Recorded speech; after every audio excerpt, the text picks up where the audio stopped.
governo Fátima Bezerra completou 100 dias na Assembleia Legislativa. Ela começa a ouvir cobranças de todo tipo.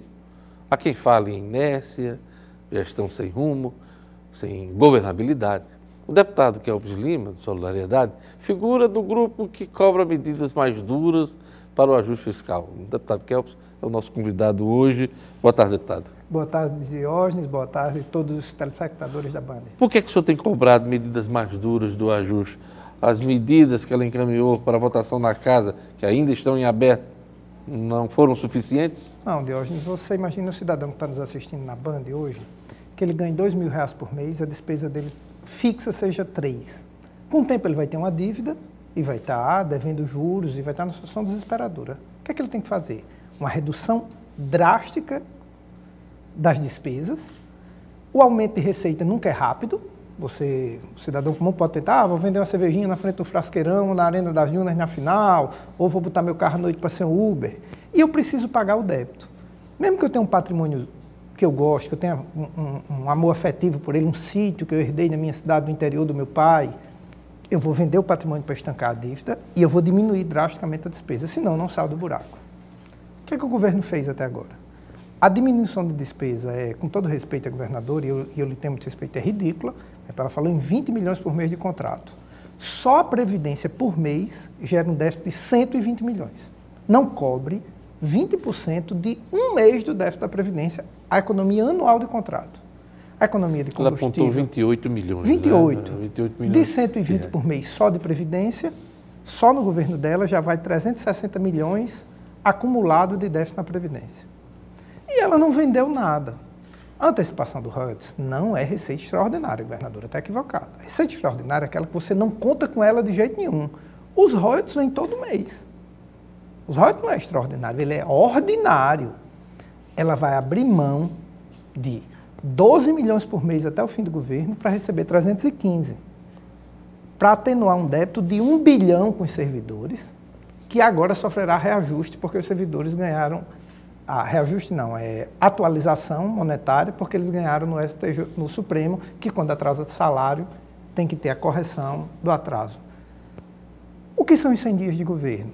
Isso foi uma terminologia criada por o ex-presidente dos Estados Unidos, Franklin Roosevelt. Ele assumiu os Estados Unidos logo após a Depressão. E ele implementou um grande plano de metas. Com a aprovação de... O New Deal. O New Deal, em 30 legislações novas e pesadíssimas, alterando a estrutura americana. E ele disse, esperem 100 dias para esse plano dar um resultado.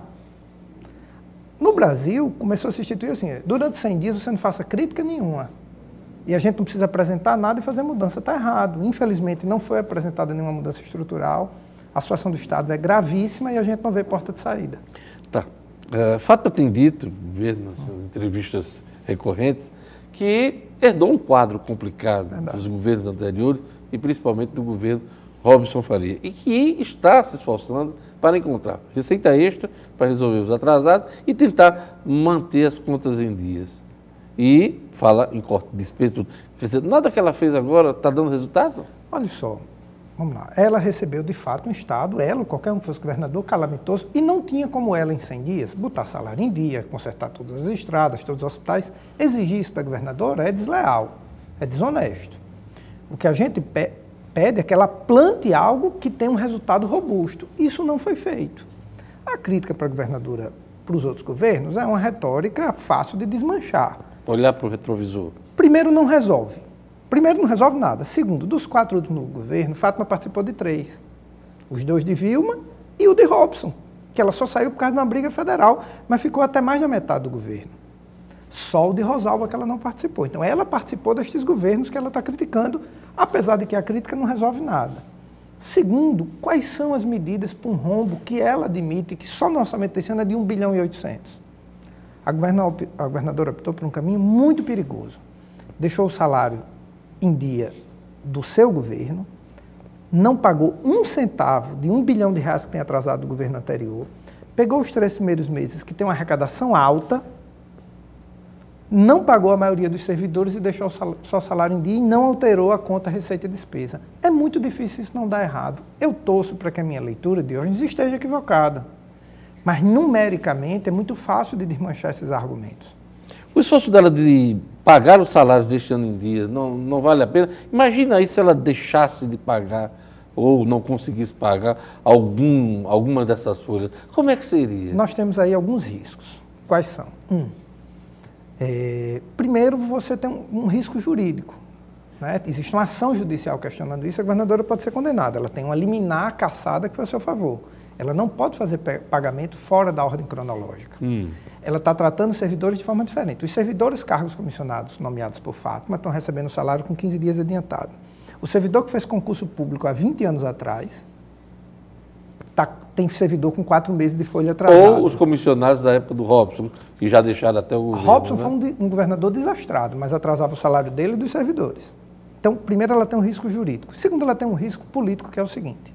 Como tem déficit, todo mês a gente arrecada menos do que a despesa, quando ela é anualizada, você escapa janeiro, fevereiro e março, porque tem arrecadação mais alta. A partir de abril começa a cair. Que é o que está acontecendo agora. O que é perigo acontecer? Atrasar o salário dentro do governo dela. E ela será a primeira governadora da história do Rio Grande do Norte a atrasar o pagamento de salário no primeiro ano de gestão. O senhor considera esse risco real? Esse risco é matemático.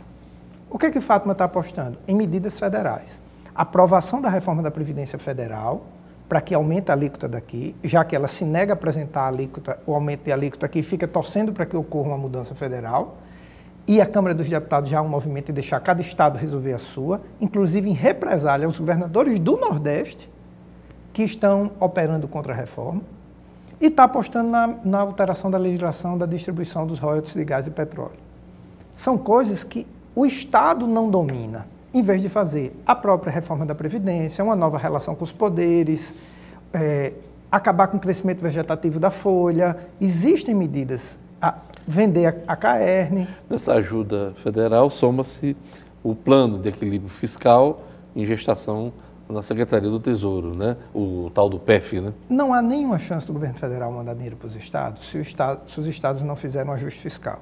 Nenhum de nós mandaria, Diógenes. Se Fátima fosse presidente, ela não mandaria para o Estado. Além disso, apoiar a Previdência. E tem um movimento extremamente perigoso feito pela governadora do Rio Grande do Norte, que é boicotar o governo federal.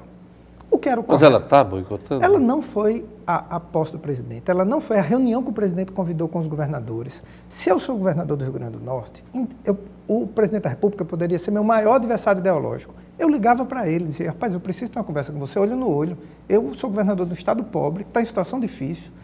Eu quero deixar todas as questões ideológicas de lado e eu preciso discutir com você soluções para o meu estado. Eu sou o líder da oposição da governadora na Assembleia. Eu fui a posse da governadora. A governadora convocou os deputados para uma reunião. Eu fui um dos primeiros a chegar, um dos últimos a sair. Vários deputados da base do governo foram embora antes, inclusive para dar entrevistas, para outros compromissos.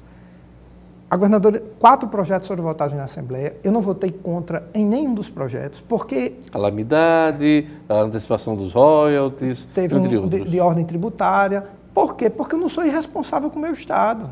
Então, a governadora deve deixar as questões partidárias de lado, a eleição acabou, e governar para todo o povo do Rio Grande do Norte e, de preferência, em sintonia com o presidente da República. Está pendente até hoje um pedido de audiência dela com o próprio presidente da República, né? Então, assim, Jair Bolsonaro. Tem que ter, e se o presidente não der audiência, a bancada federal inteira tem que forçar a barra. Tem que forçar e boicotar tudo que for em relação às medidas do presidente para proteger o Rio Grande do Norte, independente de questão partidária e ideológica. Então, o que é que a gente cobra? Sem doença grave, você não trata com analgésico.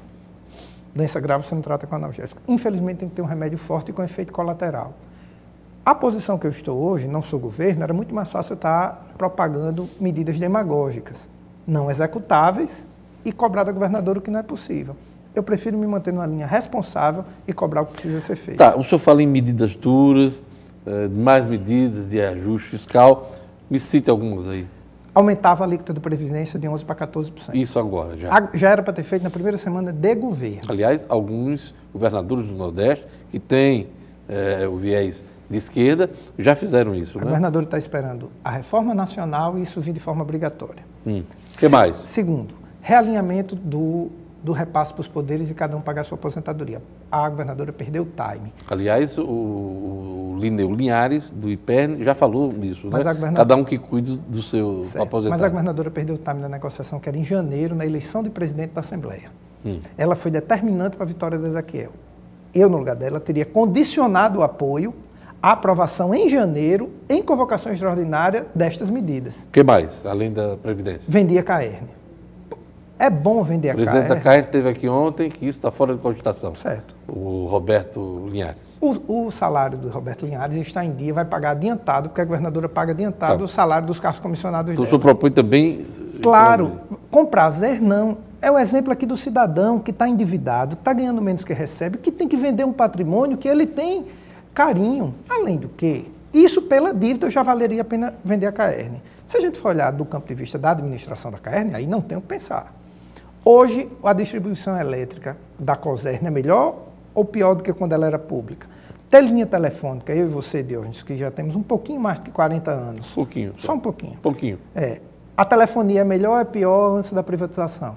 Com a Caerne privatizada, a gente vai avançar muito no saneamento de Natal, que nunca ocorreu por completo, no saneamento das cidades do interior, e você profissionaliza e acaba com a politicagem. Mas esta não é a visão do governo, até do ponto de vista ideológico, né? Eu espero, sinceramente, que essa visão dê certo. Mas eu gosto muito de estudar a gestão pública e números do Estado.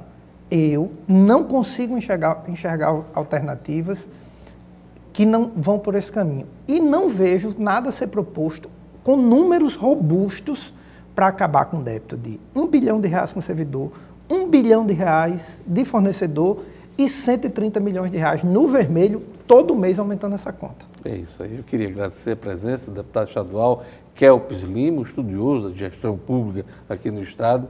A entrevista dele aqui ao RN Acontece. Obrigado, deputado. Obrigado, Diógenes. Bom final de semana a todos.